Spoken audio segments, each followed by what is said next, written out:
So if you guys haven't seen, over the weekend, there was a really big fight within the progressive leftist movement of the left in this country about what we should do when it comes to Nancy Pelosi, Medicare for All, and the coming Speaker of the House vote. So this basically started kind of with a prominent figure. You may know him, you may hate him. I know I do. Jimmy Dore. So Jimmy Dore basically said that progressives, what they should do right now is withhold their vote for the Speaker of the House and force Nancy Pelosi to make a floor vote on Medicare for All to see who is for and who's against Medicare for All, get it on the record in the middle of a pandemic to see where people stand and force them to actually take a position on Medicare for All without wishy-washy questions of oh yeah, I support it, I don't support it. And so they can't play the same games that Kamala Harris did, where she said she did support it at one time and then she doesn't support it another time, and then she kind of supported something that's like it but not really, and stop sort of the Elizabeth Warren type people from doing that as well. We can actually listen to what Jimmy had to say on this himself. I don't have to say it for him. So here's the message, if I could just tell people. So progressives are always told that they don't know how to use power, they don't know how to grab power. Well, they don't have power, right? But the progressives who are elected in Congress right now, I mean the real progressives, not the 100 people in the Progressive Caucus. I'm talking about the Squad, Cori Bush, Jamal Bowman, Ro Khanna, people like that, Ayanna Pressley, people who are actually have progressive policies. Now they have leverage. What's their leverage, Jimmy? Well, Nancy Pelosi needs their vote for Speaker, right? Because the Democrats and Nancy Pelosi performed so poorly that they lost seats in the House under Donald Trump. So now the margin is really small, right? So just a handful of progressives could say, Nancy Pelosi, we're withholding our vote from you for Speaker unless you bring up Medicare for All for vote on the floor. That's our deal. Now it's up to Nancy Pelosi. Do you want to risk your speakership, or do you want to make sure we have a vote on a basic human right? This is very doable. Everybody who I've said it, even my detractors, are saying this is a great idea. So this is a good idea. This could actually work. We all are upset that progressives never flex their muscle, never use their power. You know, the worst abuse of power, Crystal, is not using the power you have to. So I'm gonna leave it off there. So that's basically his entire argument. He says progressives haven't been using the power that they have. The worst abuse of power that you can do is not using the power that you've been given, especially by the people, especially during a pandemic where 300,000 people have died, and 3,000 people a day are dying, basically. Some people also had the same exact message. This is Mike Figueredo of the Humanist Report. I was watching a video on him, and he's going to go over what Justin Jordan, I believe a famous hockey player, had to say on this as well. He echoed basically what Jimmy Dore had to say. And he says, if AOC and the Squad don't do what Jimmy Dore has suggested and withhold their vote for Pelosi for speakership unless Medicare for All gets brought up to the floor for a vote, they will be revealing themselves. Power concedes nothing without a demand. AOC then responded saying, problem with this idea is that there isn't enough thought given to step 2. The Democratic votes aren't there yet. And with a razor-thin margin, the Dem no's are greater than the margin. So you issue threats, hold your vote, and lose. Then what? If you want to know who's opposed, look at the co-sponsor list. So, and that's AOC responding to basically those sorts of demands, saying it necessarily isn't the best idea of what can be done. She goes on to talk about how she's actually focusing her time on other things within the House and the sort of power that they can flex on other things that are actually doable. So what she wants to do, right, is instead of go for these sorts of goals of getting a floor vote for Medicare for All, she wants to do things like pushing for things like $15 minimum wage and getting progressive members to leadership roles in Congress, like things on the Ways and Means Committee, like things on the Finance Committee, things along those lines, to push progressives from the fringes of the party to big leadership roles in the party as well. So personally, I don't think it's that good of an idea. I've been milling this over for a little while, and I actually did a segment on it on my stream, but I'm not sure if I really enumerated how I really felt about it in a way that was really cogent. So I wanted to do this here for you all now. So on its face, I think it's a pretty good idea. And when I was looking at it, there are people making some pretty convincing arguments for why it should be done. Now, lots of people say that there's almost no consequences to it, right? So you push for a floor vote. So you try and stop Nancy Pelosi. If you aren't able to stop Nancy Pelosi, at least you say you tried, right? Now let's go one step further and say you did pressure Nancy Pelosi, and then she did bring a floor vote on Medicare for all, right? And you lose. You lose the vote, but now what you do is now you have a lot of people that you can see in the party, and then you can run that message and be like, these people, this, that, and the third people in the Democratic Party denied you universal health care, denied you the ability to not go bankrupt during this time, and give you a basic human right. They denied you that.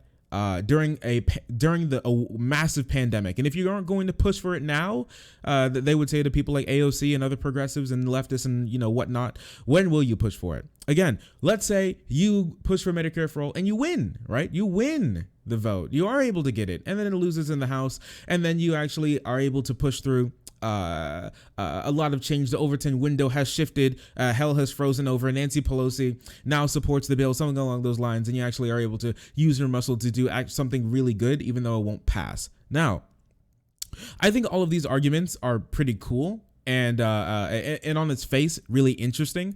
I want to go back to what Justin Jordan said. Power concedes nothing without a demand. Well, is power really conceding anything if there's nothing that they're losing?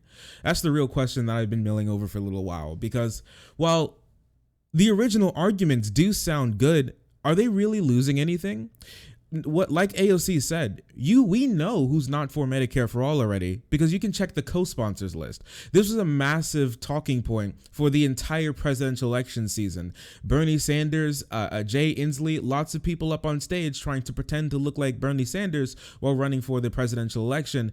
Everybody except for Biden, and then he happened to unfortunately win. I feel like lots of people forget that Bernie almost won the presidency. He really almost did. He almost won. And Bernie Sanders came out of a Obama administration. Obama left. We had Bernie, Clinton, and Trump. Those are the last people basically running. And, Ted Cruz and the other gang of goons over there on the Republican side of the aisle. Well, I think these arguments make sense. For me personally, I just don't.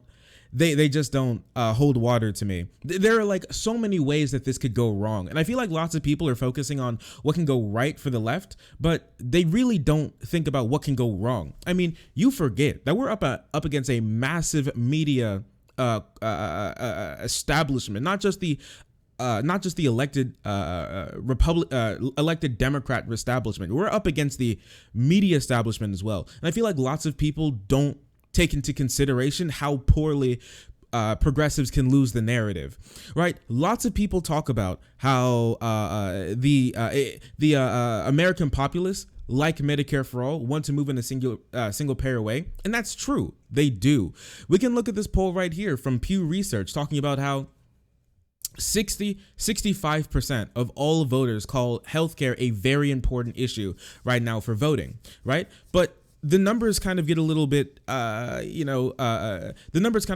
wishy-washy once you get into it. So most important issue for people during when they were voting for the president, healthcare came down to 11%.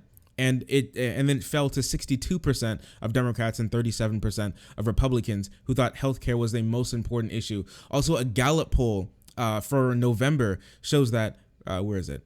3%, here's healthcare down here, 3% of people, which is down from its peak in October at 4% of people, called healthcare their most important issue, with coronavirus being at the top, and general economic problems being up there as well, in the economy in general. Economic problems, 10%. It's just far below where it could be. And so here's the thing, right? So you push for this. And let's go back through the example. So you push for this, right? And let's say you have enough people to stop Pelosi from getting the leadership, from getting House Speaker, right?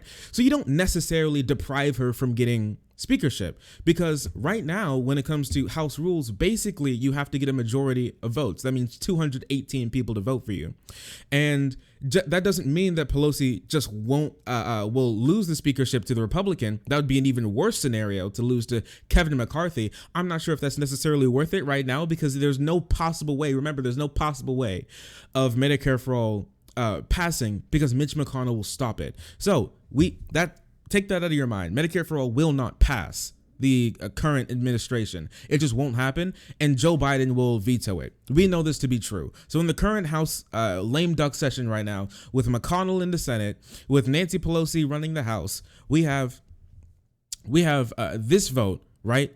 And Pelosi, if she doesn't get 218 votes, which progressives could possibly be able to do, well, you just get a stalemate. It just becomes a war of attrition, right? If Nancy Pelosi doesn't want to bring a vote to the floor, then Nancy Pelosi can basically go on CNN, go on MSNBC, and talk about how all these progressives during a massive pandemic have taken focus away from getting a stimulus bill passed, right? Getting a stimulus bill to the people, and look at what they're doing. They're throwing a tantrum, stopping people from getting their stimulus, holding up all the stimulus talks for their Medicare for all pie in the sky dream that will definitely not pass the Senate. That is horrible optically, and that is a massive loss for progressives, period. Massive loss. That won't do good things for the progressives or the progressive movement, and you'll be expending a lot of political capital on something that won't really work. Now, let's say that Nancy Pelosi does concede and then bring Medicare for all for a vote. So if that happens, I mean, good there, and then it loses.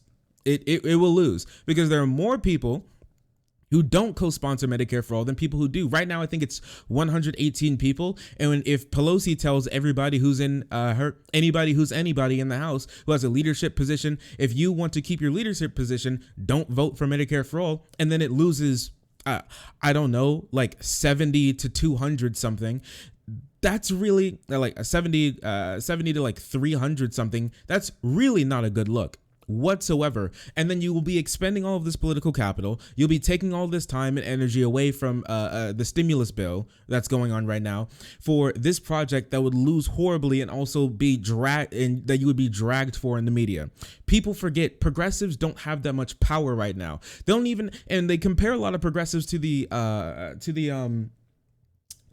Freedom Caucus, and we're not even at the level of the Freedom Caucus. When the Freedom Caucus were making as much ruckus as they were for Obama in 2012 and 2014, they had 12 members in the Senate. 12 members in the Senate. What else did they have? They had 25 members in the House. What do we have right now in Justice Democrats when it comes to the House?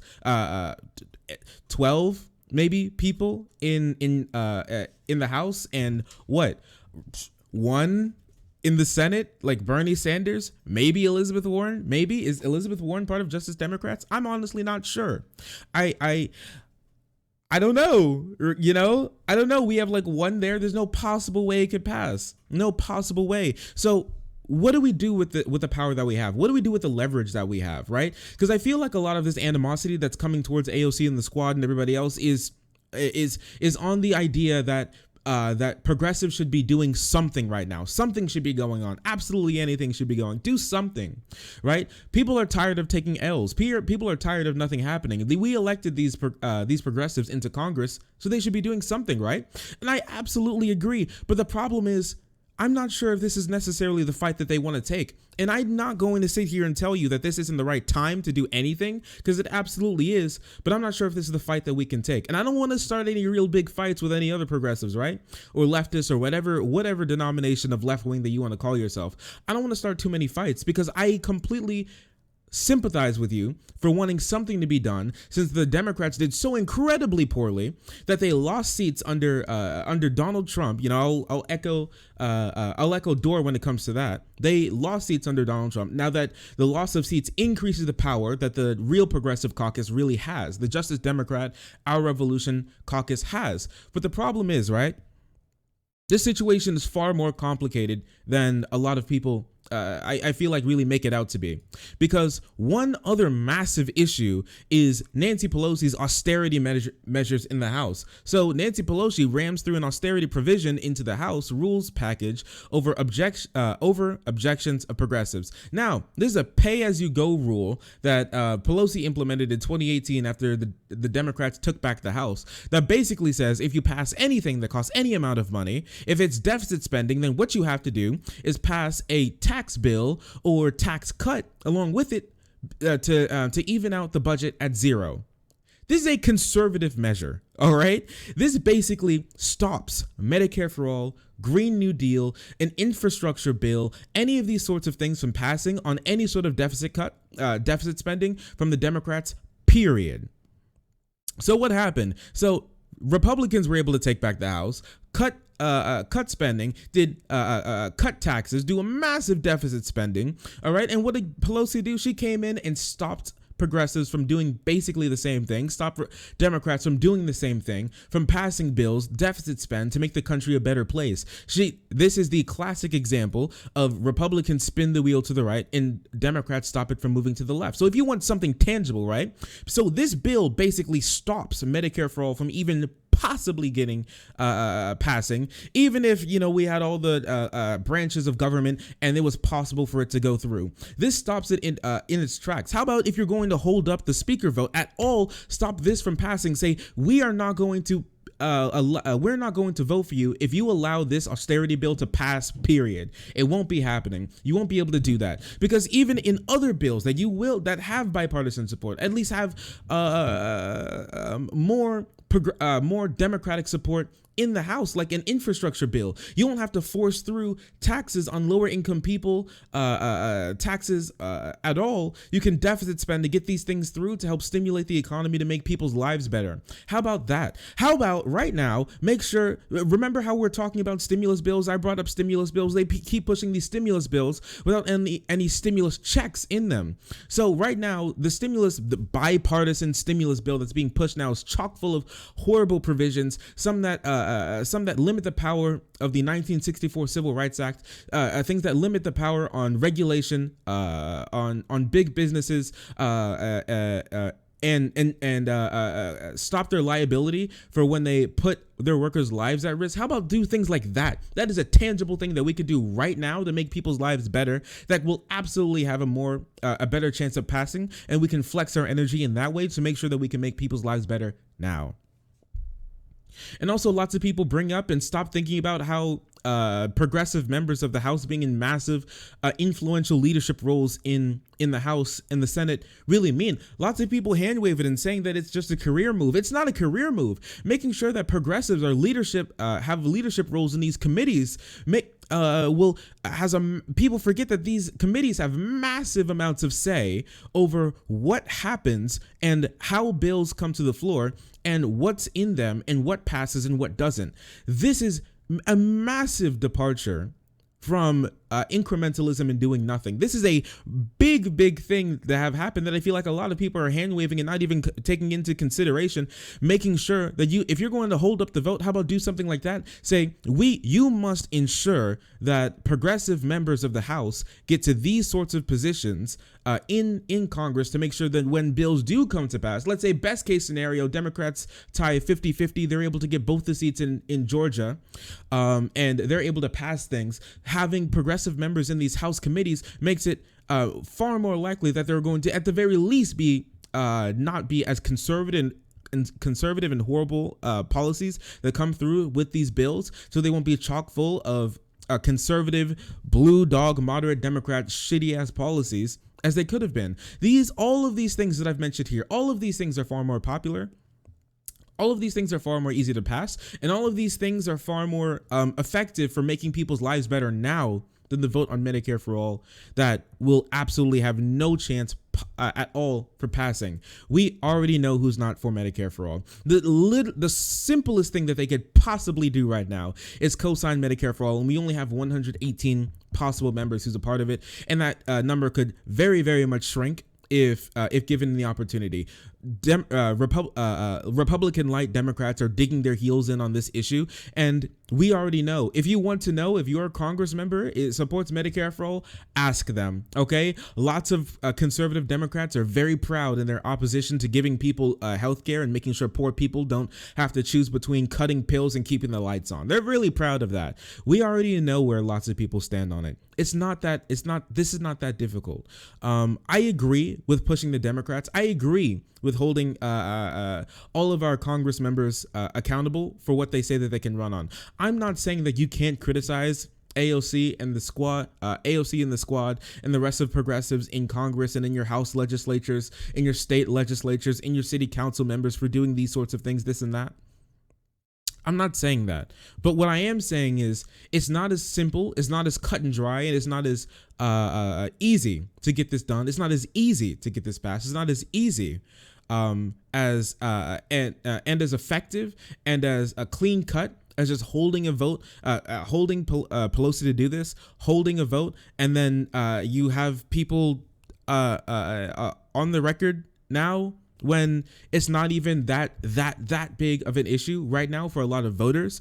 I'm not going to say that that isn't the right time. I want to say this one more time, right? Just because something isn't popular right now doesn't mean that you should do it if it's the right thing to do, right? Getting a floor vote on Medicare for all is the right thing to do, and it's always the right time to do it.